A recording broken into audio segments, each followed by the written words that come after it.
Hey guys, if you're shopping for knives and gear, make sure you check out the description of the video you're watching right now for links to some great online retailers. There's also individual links for knives that I personally recommend. Thanks! What's going on YouTube? Metal Complex here, and today I've got another interesting knife review slash knife overview to share with you guys. This is the Kansept Knives Agent. A very good look. This is very much a knife that's my look. That's my kind of look.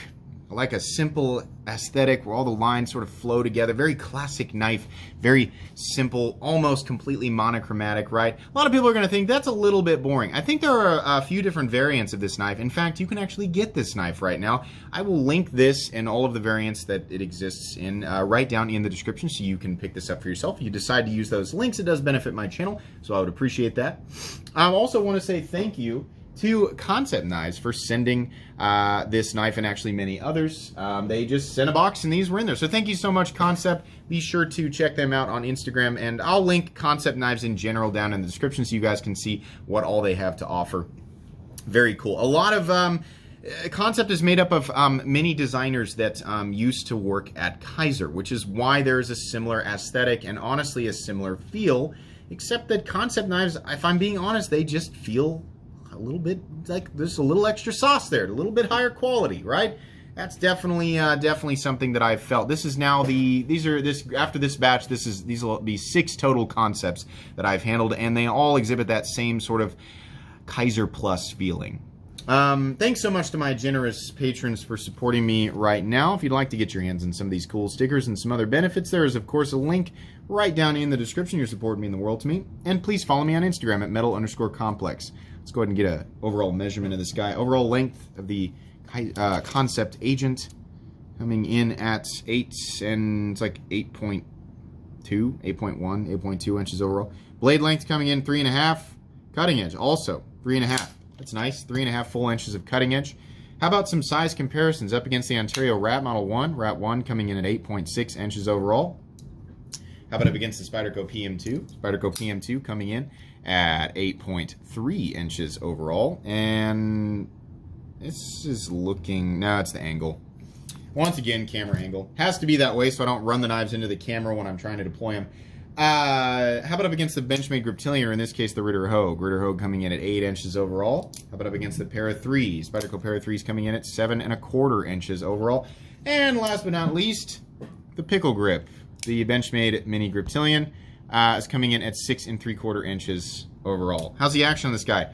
Very, very nice. This knife is running on bearings. Very smooth, actually totally and completely frictionless. If I close my eyes, I can't feel any hint of friction. Little bit of tightness is keeping it from being completely and totally fall shut, but that's not necessarily a bad thing. It's very, very controlled. This knife is very easy to disengage. It is very friendly with the finger.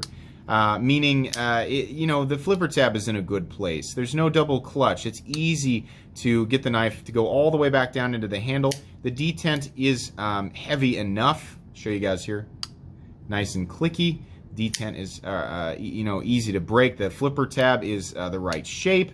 It's got some, they've knocked down some of the corners here that would otherwise be sharp. It's very pleasant to deploy. This is a very well-tuned detent. Not that that's something that's not common in today's knife world, but it's just nice to see it executed properly on a knife that looks like it's got a well-tuned detent and a properly placed flipper tab. The action's great. It's exactly what you should expect in this price range, which we're going to talk about here in a little bit. I love the action. I really don't have a problem with it at all. Let's go ahead and do a hardware check on this guy. We'll get out my tools. My tools are very recommendable. There are some inexpensive options, and I also have some more expensive options too. You can find those right down in my description. I think the pivot is, it might be a T10. I'm curious. I want to see. I feel like it's probably a T8. Yeah, it's a T8. So that's fine. You know, as long as the pivot's at least T8. Anybody who's thinking about making a knife and making the pivot T6, please don't.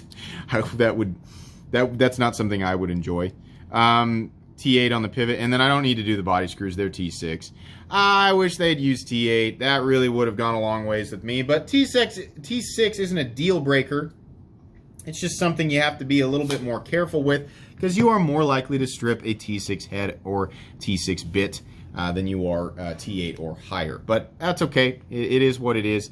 Let's go ahead and do carry profile. So thickness up against the Spyderco Para 3. You can see there, just a little tiny bit thicker. Scales are contoured though, which is something I always consider to be a benefit. So I'll take a little bit of excess thickness if it's contoured. No issues there. How about length and height up against two knives that are a bit awkward, nobody ever complains about? The Spyderco PM2 and Para 3, you can see it's a little longer than the Para 3, a little shorter than the PM2, even including the flipper tab. We're still not looking at height that's anything in excess. It's definitely shorter than both. In the pocket, this thing is completely fine. I don't have a problem with the profile at all. It's very, very friendly. Let's go ahead and take a look at the inside of this. You can pick up my flashlight down in the description as well.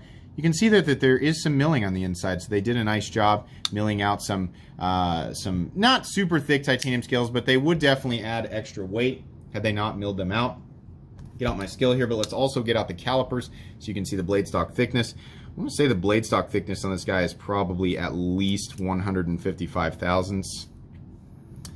Blade stock, yeah, sorry, 155 thousandths. 155 thousandths on this guy. Weight, we are looking at full titanium, a pretty, fairly thick blade, milled out titanium scales. Whoops, hold on. Let's see here. Ounces, there we go, sorry about that. Okay, 4 1/4 ounces, that's not bad at all. It's over the 4 ounce mark, it's over the ounce and inch mark, but honestly, it's within my preferred weight range. I don't have a problem with the profile. The profile is what I judge usually more than weight until it gets to a certain point. If you're used to carrying the bug out or Para 3 lightweight, this probably isn't going to be your thing. Also, if you like to wear athletic shorts, skinny jeans, or other pants that just have thin pant material, probably not going to be your thing. This is a pretty normal size knife. It's what we consider to be a full size knife, or most of us consider to be a full size knife. Anybody who's been carrying other knives that have a similar profile, similar weight, this one's going to feel right at home. There's nothing awkward about it at all. Maybe except for a little shaping of the pocket clip. We'll talk about that here in a sec. But yeah, it's great in the pocket. I love the scales. Nice sort of bead, I guess, not really bead blast. It feels less chalky than bead blasting. It's just like a matte finished titanium or very, very lightly tumbled titanium. It's nice. Honestly, I would have just died if they had textured this, did some micro milling lines that were diagonal or more of maybe a checkered pattern.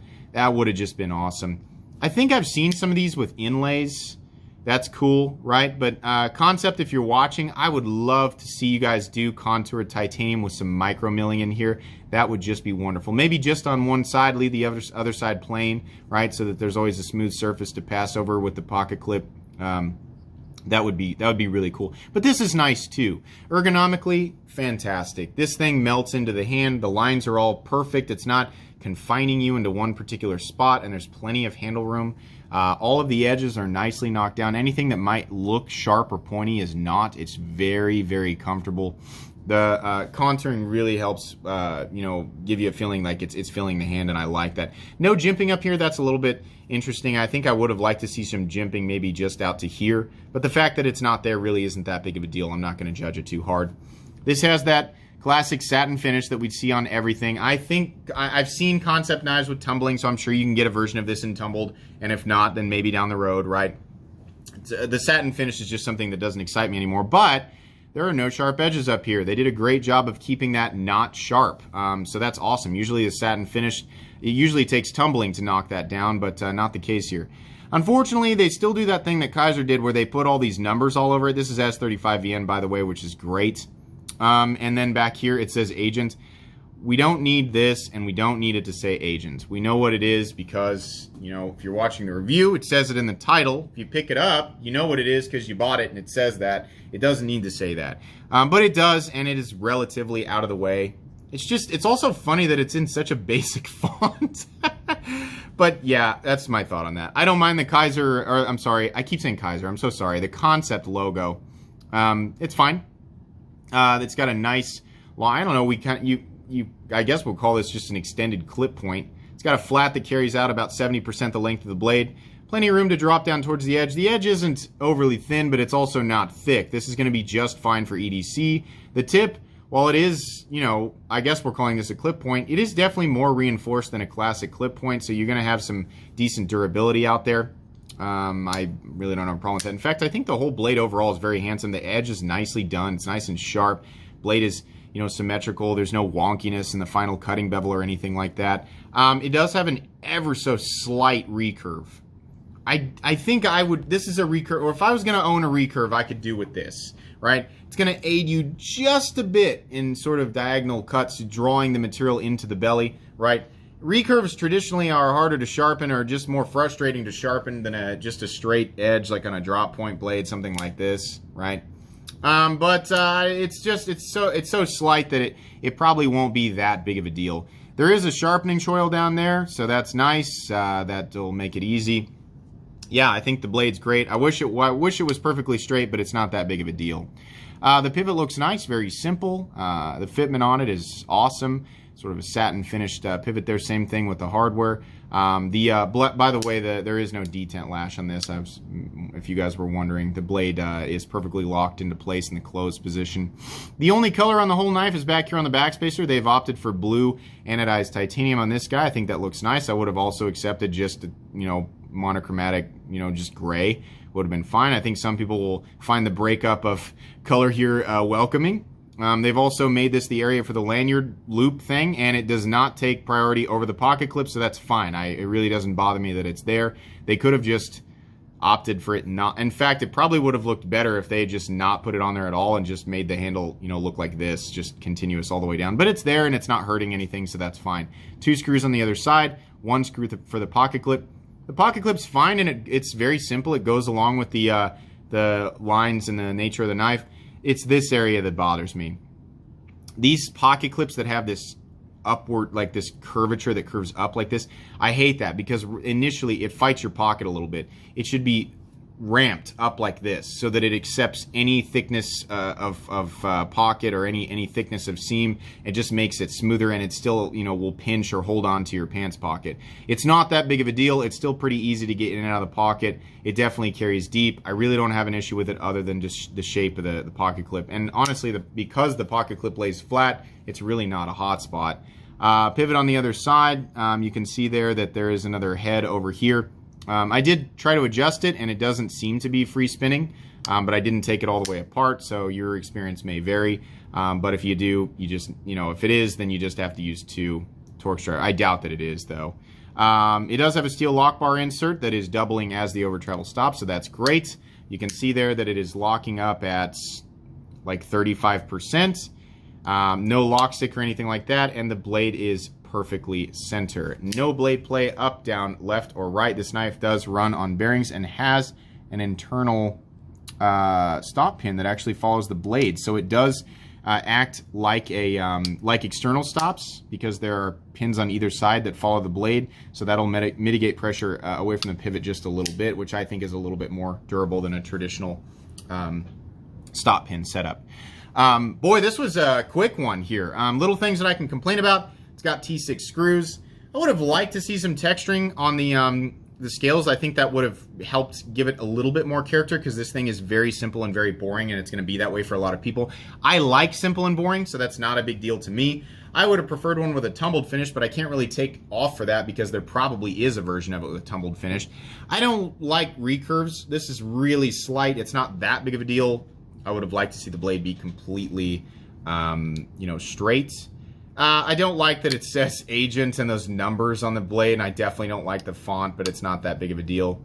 The lanyard loop and backspacer are fine. I think I would have preferred that it was just like this, but that's just a personal preference thing. Really, my biggest nitpick is how this pocket clip curves up like that. It always wants to bite my pocket, and I have to, you know, mess with it for a second. It's just a little minor nitpick, but it's just something that bothers me. I want it to ramp upwards. This is a great knife. And I think one of the best things about it is the price. On this particular version, this plain version, or the standard version of this model, it comes in at $179. This knife is made in China. Some people have reservations with that, some people don't. People are going to buy what they're going to buy. You guys are going to make decisions by yourselves, right? We're all free-thinking individuals, so you're going to do what you're going to do. As far as the quality of this knife, what it is made out of, how it is made, right? Do I think that's a good price for this knife? If you're interested in this knife, right, is it a good price? Are you getting a quality item? Yeah, I don't have a problem with that price at all. Not one bit. S35VN is great. This has got nice fidget factor. It's easy to manipulate. It's easy to hang on to, and it's a great tool. I mean, this is definitely a very, high functioning tool that's going to be very, very dependable. There's really nothing special going on here. This is, I mean, truthfully, it's just another titanium frame lock. It's well made. It's something that's, been perfected for a while. They're not necessarily doing anything new here, but it does look nice, and it's slightly different than some of, there are a lot of knives that look just like this, right? Kansept has that little extra. They got a little bit more quality than what you would normally expect in this price range, and that's truthfully the best thing about this knife is the quality for how much it costs. There's nothing special about the design. There's nothing unique necessarily about the design. It's just a really, really good knife that has a little bit more quality than what you would normally expect in this price range. Can I recommend it? Yeah. Doesn't blow me away. There's nothing, here that would make me want to put it in my favorite knives of all time playlist, but I can certainly recommend this knife. So it will be going in that playlist. You guys can check that out. You can also check out this knife and all Kansept knives that are available right now right down in the description. If you decide to pick something up, it does benefit my channel, like I said. Guys, I think that's going to be pretty much it. Thanks again, Kansept, for sending this guy along. Please make sure to follow me on Instagram at metal_complex. If you guys enjoyed this video, please leave a like. If you'd like to check out my other content, I do, of course, have lots of videos of knives that are either expensive or inexpensive that I do or don't like, so check those out. And if you enjoy all my content, go ahead and click on that Metal Complex logo right there and subscribe, because there's definitely more coming. Thanks again for watching, everybody, and have a great day.